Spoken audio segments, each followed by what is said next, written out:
ಸುಷ್ಮಾ ರೋಹಿತ್ ಹಂಗೆ ತಿಂಡಿ ಕೊಡ ತಡ ಅಂತಂದ್ರೆ ಬಂದೇ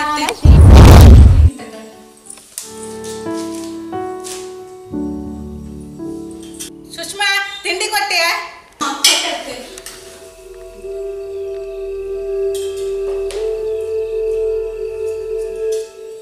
ಸ್ವಲ್ಪ ಮೈ ಮೇಲೆ ಪ್ರಜ್ಞೆ ಇರಲಿ ಕೆಲಸ ಮಾಡೋದಿಗೆ ಗೊತ್ತಾಯ್ತಾ?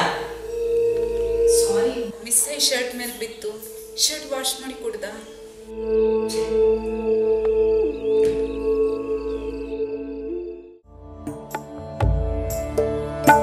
ನಿಂಗೆ ಎಷ್ಟು ಅಷ್ಟೇ ಅದ? ನೀ ನನ್ನ ಮಗನ ಮದುವೆ ನೆಮ್ಮದಿ ಇಲ್ಲ, ಮನೆಯೊಳಗೆ ಗಡ್ಡಿ ಓಡಿ ಹೋಗ್ದಂಗಾಯ್ತು, ಮನೇಲಿ ನೆಮ್ಮದಿಯೇ ಇಲ್ಲ. ಸಾರಿ ಅತ್ತೆ, ನಾ ಬೇಕಂತ ಮಾಡೋದಲ್ಲ, ಬೈ ಚಾನ್ಸ್ ಶರ್ಟ್ ಮೇಲೆ ಬಿತ್ತು. ನನ್ನ ಮಗನ ಮದುವೆ 8 ವರ್ಷ ಆಯ್ತು, ಒಂದು ಮಗನ ಹೇರಕೆ ಇಲ್ಲ ನಿಂಗೆ. ನೀ ಬಂದೆ ಬೆಳಗತ್ತೆ ನಿನ್ ಕಂಡ್ರೆ ಗಂಜಿ ಚಳಿ ಹುಟ್ಟುದಿಲ್ಲ, ಎಲ್ಲಾರು ಹಾಳು ಮಾಡ್ಕೊಂಡು ಹೋದೆ ಅಂದ್ರೆ ಅದು ಮಾಡುದಿಲ್ಲ, ಎಲ್ಲ ನಮ್ಮ ಕರ್ಮ.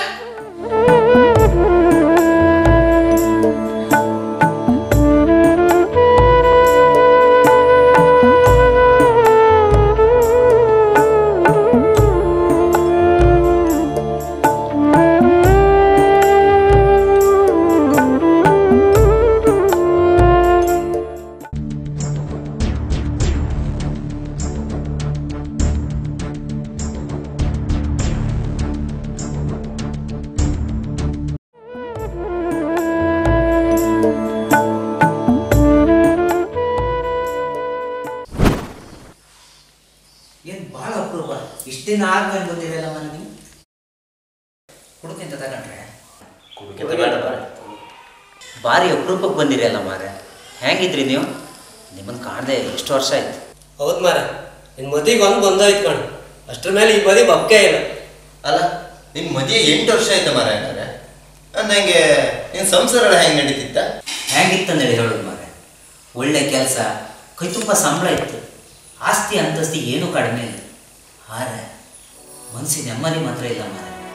ಎಲ್ಲ ಇತ್ತಂತೆ, ಮತ್ತು ನೆಮ್ಮದಿ ಅಂತ ಕಿಲ್ಲಿ ಎಲ್ಲ ಇತ್ತು ಹೌದಾ? ಮನುಷ್ಯನಿಗೆ ಯಾವ್ದು ಮುಖ್ಯ ಬೇಕೋ ಅದೇ ಇಲ್ಲ. ಅಂದರೆ ನಾನು ಮದುವೆ ಸುಮಾರು 8 ವರ್ಷ ಆದರೂ ನನ್ನ ಮಕ್ಕಳ ಅದೇ ಕೊರಗು ನನಗೆ. ಅಲ್ಲ ಮಾರ, ತಂತ್ರಜ್ಞಾನ ಅಷ್ಟು ಮುಂದುವರೆದಿತ್ತು, ನೀನು ಟೆಸ್ಟ್ ಅಂತ ಮಾಡಿಸ್ತೇನಾ?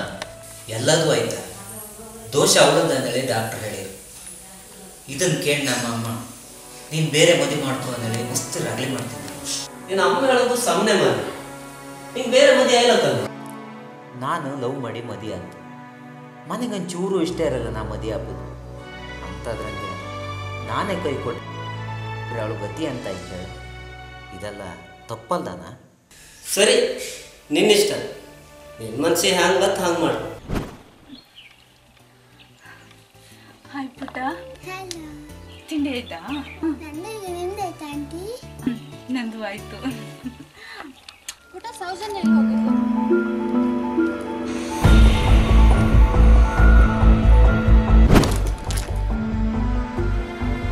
ನಿಂಗೆ ಹೇಳಿಕೆ ಒಪ್ಕತಿಲ್ಯಾ? ನಿಂಗೆ ಎಷ್ಟು ಸಲ ಹೇಳಿದೆ ಅವಳ ಮನೆಗೆ ಹೋಗ್ಬೇಡ, ಅವಳ ಹತ್ರ ಮಾತಾಡ್ಬೇಡ ಅನ್ಕೊಂಡು. ನಿಂಗೆ ಎಷ್ಟು ಹೇಳ್ರು ಇಲ್ಲಲ್ಲ, ಸಮ ಕೊಟ್ಟೆ ಕಣ್ ನಿಂಗೆ. ಅಯ್ಯೋ ಅಮ್ಮಗೆ ಹೊಡಿಬೇಡಿ ಪ್ಲೀಸ್. ಅವಳು ನನ್ನ ಮಗಳು, ಹೊಡೋ ಅಧಿಕಾರ ನಂಗಿತ್ತು. ಅಯ್ಯೋ ಹಂಗಲ್ಲ, ಅವಳು ಸಣ್ಣ ಮಗು ಅಲ್ಲ, ಅದಕ್ಕೆ ಹೊಡಿಬೇಡಿ ಅಂದೆ. ನೀನು ಬಂಜೆ, ನಿಂಗೆ ಹೆಂಗ್ ಗೊತ್ತಿತ್ತು ಮಕ್ಕಳನ್ನ ಸಾಕುದು ಹೆಂಗ್ ಅನ್ಕೊಂಡು? ನಿಂಗಂತೂ ಮಕ್ಕಳ ಹೇರೋ ಯೋಗ್ಯತೆ ಇಲ್ಲ. ಥೂ, ನಿಂದು ಒಂದು ಹೆಣ್ ಜನ್ಮವ.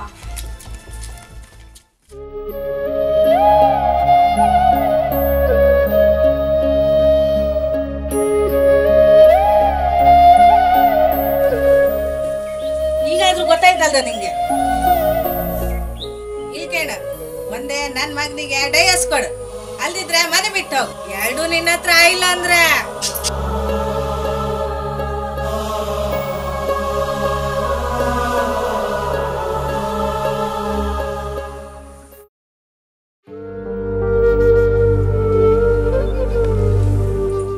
ನಾನು ನಿಮ್ಮ ಹತ್ರ ಸ್ವಲ್ಪ ಮಾತಾಡೋಕ್ಕಿತ್ತು. ಯಾವ ವಿಷಯದ ಬಗ್ಗೆ? ಅದೇ ನಿಮ್ಮಮ್ಮ ಎಷ್ಟೊತ್ತಿಗೆ ಕೊಂಡ್ರು ನನಗೆ ಮಕ್ಕಳಿಲ್ಲ ಬಂಜೆ ಅಂತ ಮಾತಲ್ಲೇ ಚುಚ್ಚುತ್ತಾ ಇರ್ತರು.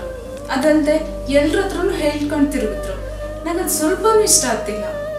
ಕಣ ನನ್ನಮ್ಮ ಏನಂದೇಳಿ ನಂಗೆ ಗೊತ್ತಿತ್ತು, ಅದನ್ನು ನೀ ನಂಗೆ ಹೇಳುವ ಅಗತ್ಯ ಇಲ್ಲ. ಬೇರೆ ಯಾವ್ದಾದ್ರು ವಿಷಯ ಇದ್ರೆ ಮಾತಾಡಿಲ್ಲ.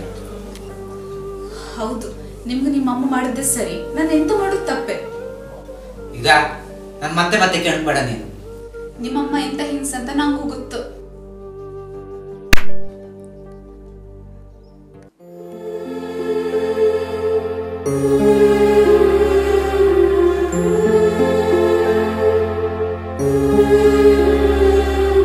ನನ್ನ ಮಗನ ಮದುವೆ 8 ವರ್ಷ ಆಯ್ತು, ಒಂದು ಮಗನ ಹೇರಿಕೆ ಇಲ್ಲ ನಿಂಗೆ.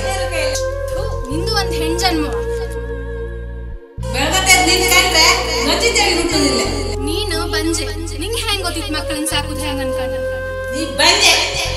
ರೋಹಿತ್, ಮತ್ತೆ ಹೇಗಿದ್ದೀರಾ? ಪರವಾಗಿಲ್ಲ. ಡಾಕ್ಟರ್ ಅರ್ಜೆಂಟಾಗಿ ಒಪ್ಪ ಹೇಳ್ರಲ್ಲ, ಎಂತಕ್ಕ ನಡೆ ಗೊತ್ತಾಯಿಲ್ಲ. ನಾನು ಹೇಗಳಿಂದ ನಿಮ್ಮ ಹತ್ರ ಒಂದು ಸತ್ಯ ವಿಷಯ ಹೇಳ್ತಂತೇಳಿ ಮಾಡಿದ್ದೆ. ಸತ್ಯ ವಿಷಯವಾ? ಅದನ್ನು ಹೇಳೋಕೆ ನಿಮ್ಮನ್ನು ಮನೆಗೆ ಪಾಪ ಕೇಳಿದೆ. ಸುಮಾರು ವರ್ಷದ ಹಿಂದೆ ನೀವು ಮತ್ತು ನಿಮ್ಮ ಹೆಂಡತಿ ಮಗು ಇಲ್ಲ ಅಂತ ಹೇಳಿ ನಮ್ಮ ಶಾಪಿಗೆ ಟೆಸ್ಟಿಗೆ ಬಂದಿದ್ದೀರಿ. ಹೌದು, ಬಂದಿದ್ದು. ಆಗಳಿಗೆ ನಾನು ನಿಮ್ಗೊಂದು ಸುಳ್ಳು ರಿಪೋರ್ಟ್ ಕೊಟ್ಟಿದ್ದೀನಿ. ಸುಳ್ಳು ರಿಪೋರ್ಟಾ? ಹೌದು ರೋಹಿತ್, ಆ ದಿವಸ ಇಷ್ಟೆಲ್ಲ ಆದ್ಮೇಲೆ ನಿಮ್ಮ ಹೆಂಡತಿ ನನ್ನ ಹತ್ರ ವಿಷಯ ಕೇಂದ್ರ ಮೇಲೆ ನನ್ನ ಹತ್ರ ಮಾತು ತಗೊಂಡು, ಅದಕ್ಕೋಸ್ಕರ ನಾನು ಆ ದಿವಸ ಅವರದ್ದೇ ದೋಷ ಅಂತೇಳಿ ಹೇಳಿದೆ. ಅದು ನನಗೂ ಗೊತ್ತಿತ್ತಲ್ಲ ಡಾಕ್ಟ್ರೆ, ಪ್ರಾಬ್ಲಮ್ ಇದ್ದು ಅವಳ ಹತ್ರ ಅಂದೇಳಿ. ಆದ್ರೆ ಅದು ಹೀಗೆ ಅಂತಕ್ಕೆ ಇಲ್ಲೇ ಇಪ್ಪದು ಸಸ್ಪೆನ್ಸ್. ಪ್ರಾಬ್ಲಮ್ ಇಪ್ಪದು ಅವರದ್ದಲ್ಲ, ನಿಮ್ದು. ವಾಟ್? ಡಾಕ್ಟ್ರೆ ನಿಜ ಹೇಳಿ ಪ್ಲೀಸ್. ಸಮಾಧಾನ ಮಾಡ್ಕೊಂಡು ರೋಹಿತ್, ಈ ವಿಷಯ ನಿಜ. ಆ ದಿವಸ ನನ್ನ ಹತ್ರ ಸುಳ್ಳು ಹೇಳಿಸುತ್ತ ನಿಮ್ಮ ಹೆಂಡ್ತಿನೇ. ಆ ದಿನ ಸುಷ್ಮಾ ಅವರೇ, ಪ್ರಾಬ್ಲಮ್ ಇತ್ತು ನಿಮ್ಮದಲ್ಲ, ನಿಮ್ಮ ಹಸ್ಬೆಂಡ್. ಡಾಕ್ಟ್ರೆ, ನಿಮ್ಮ ಕೈ ಮುಗಿತೆ. ಅವರಲ್ಲೇ ದೋಷ ಇತ್ತಂತ ಗೊತ್ತಾರೆ ಅವ್ರ ಮನಸ್ಸಿಗೆ ತುಂಬ ಬೇಜಾರಾಗ್ತು. ನಂಗೆ ಮಗು ಇಲ್ದಿರೋ ತೊಂದರೆ ಇಲ್ಲ, ಅವರನ್ನೇ ಮಗು ಥರ ಕಣ್ಕಂತೆ. ಆದರೆ ಈ ವಿಷಯ ಮಾತ್ರ ಯಾರಿಗೂ ಹೇಳಬೇಡಿ. ನಿಮ್ಮ ಖಾಲಿ ಬಿಟ್ಟು ಹಾಗೂ ನೀವು ಯಾರಿಗಾರು ಹೇಳಿದ್ರೆ ನಾನು ಜೀವಂತ ಇರ್ತೀವ. ಸುಷ್ಮಾ, ಎಂತ ಅಂತ ಹೇಳಿ ಮಾತಾಡ್ತಿದ್ರಿ? ಈಗ ನೀವೇ ಹೇಳಿ ರೋಹಿತ್, ನಾನು ಮಾಡಿದ ತಪ್ಪಾ? ಇಲ್ಲ ಡಾಕ್ಟ್ರೆ, ಇದ್ರ ನಿಮ್ದು ಯಾವುದೂ ತಪ್ಪಿಲ್ಲ. ಮದುವೆ ಇಷ್ಟು ವರ್ಷ ನಾನು ಅವಳು ಅರ್ಥ ಮಾಡ್ಕೊಂಡಿಲ್ಲ. ನನ್ನ ತಪ್ಪು, ನಾನು ಮಾಡೋದು ತಪ್ಪಿಲ್ಲ.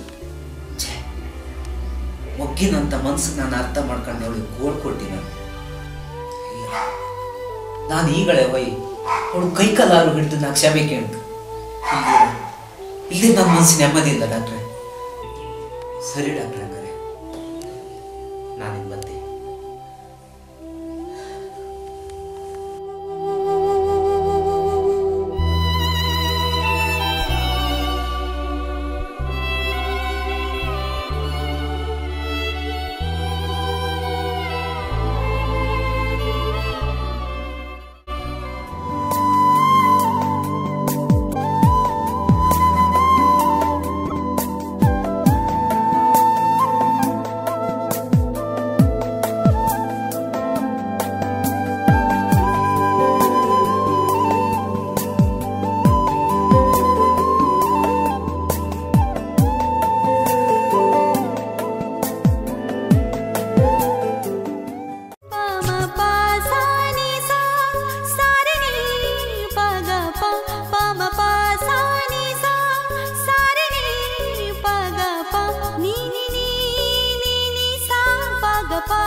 ವಾಯ್ ಸಾವ್ಕಾರ್ರಿ ಎಲ್ಲೆಲ್ಲ ಹುಡ್ಕೋದು ಮಾರ್ರೆ ನಿಮ್ಮನ್ನು.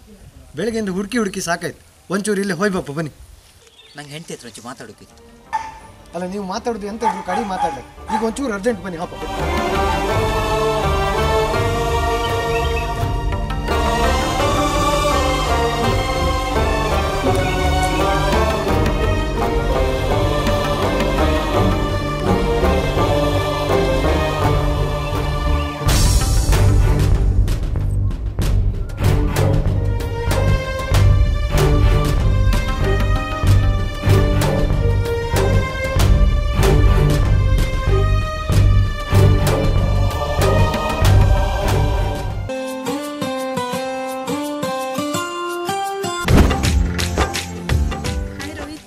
ಹಾಯ್ ಸುಷ್ಮಾ. ಇವತ್ತೆಂತಕ್ಕೆ ಬಪ್ಪು ಕೇಳೋದು? ಎಂತಕ್ಕೆ ಬಪ್ಪು ಕೇಳೋದಂದ್ರೆ ಹೇಳ್ತಿ. ಇವತ್ತು ಯಾವ ದಿನ ಹೇಳ? ಡಿಸೆಂಬರ್ 1. ಡಿಸೆಂಬರ್ 1 ದಿನ ನಿನ್ನ ಬರ್ತ್ಡೇ ಅಲ್ದಾ? ಓ ಹೌದಲ್ಲ. ನಿನ್ಗೊಂದು ಸರ್ಪ್ರೈಸ್ ಇತ್ತು ಇವತ್ತು. ಸರ್ಪ್ರೈಸಾ? ಎಸ್. ಎಂತ? ಬಾ ಹೇಳ್ತೀನಿ.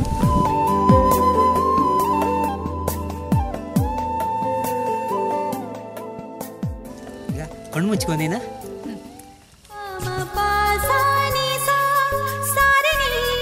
ಕಣ್ಬಿಡ್ಬಾರ್ದು.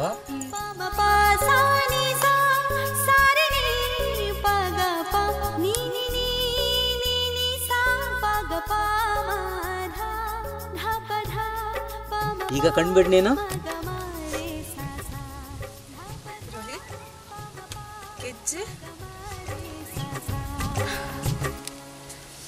ಸುಷ್ಮಾ ಎಂತಕ್ಕೆ ಮರ್ತಿದ್ದೆ ನೀನು? ಅಳುವಲ್ಲ, ಆನಂದ ಬಾಷ್ಪ ಅದು. ಸುಷ್ಮಾ, ನನ್ನ ನಿನ್ನ ಉಸಿರಿ ಪಲ್ಲರಿಗೆ ಈ ಗೆಜ್ಜೆ ನಿನ್ನ ಕಾಲಂಗಿ ಇರು. ಹಾಗೆ ಸರಿ ಪಾಪ.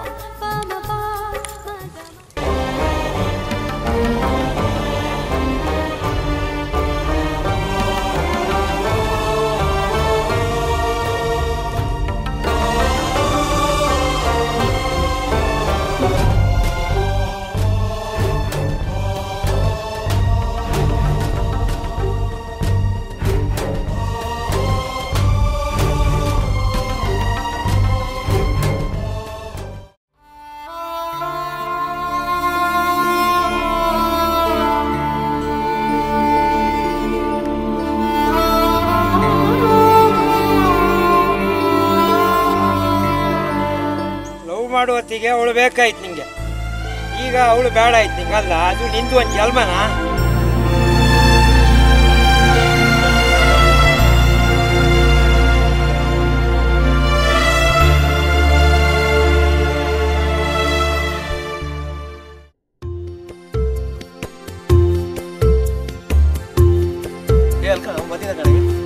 ಬರ್ಲಿ ಬರ್ಲಿ ಗಮ್ಮತ್ ಮಾಡುವ. ನೀವೆಂತ ಬೇಕಾದ್ರೆ ಮಾಡಿ ಮಾರ, ಆದ್ರೆ ಅವನ ಸುದ್ದಿ ಒಂದು ಹೋಯ್ಬೇಡಿ.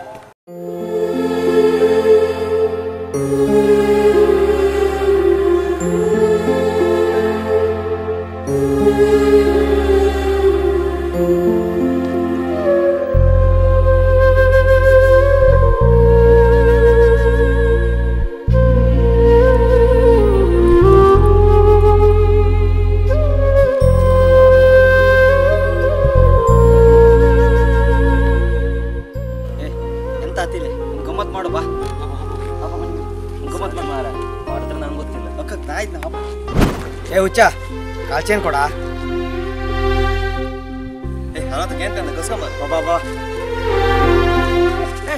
ಹೆಣ್ಣೆ ನೀನೆಷ್ಟು ತ್ಯಾಗಮಯಿ, ತುಂಬಿದ ಒಡಲಾದ ನೀನು ತನ್ನ ಗಂಡನಿಗಾಗಿ ಬರಡೆಂಬ ಪಟ್ಟ ಪಡೆದು ಬಂಜೆಯಾದೆ. ಅದೆಷ್ಟೋ ನೋವು ಹಿಂಸೆಯನ್ನ ಸಹಿಸಿದೆ. ನಿನ್ನದಲ್ಲದ ತಪ್ಪಿಗೆ ನೀನು ಸದಾ ನೋವು ಪಡುತ್ತಾ ಬಂದೆ. ಎಂಥ ವಿಪರ್ಯಾಸ! ಇಷ್ಟೆಲ್ಲ ತ್ಯಾಗ ಜೀವಿಯಾದ ನೀನು ಕೊನೆಗೇನು ಪಡೆದೆ? ಯಾವುದೇ ಒಂದು ಹೆಣ್ಣನ್ನು ಬಂಜೆ ಎಂದು ತಿರಸ್ಕರಿಸುವ ಮುನ್ನ ಗಂಡಿನ ಕೊರತೆಯನ್ನು ತಿಳಿದುಕೊಳ್ಳಿ. ಬರೀ ಹೆಣ್ಣಿಗೇಕೆ ಬಂಜೆ ಪಟ್ಟ?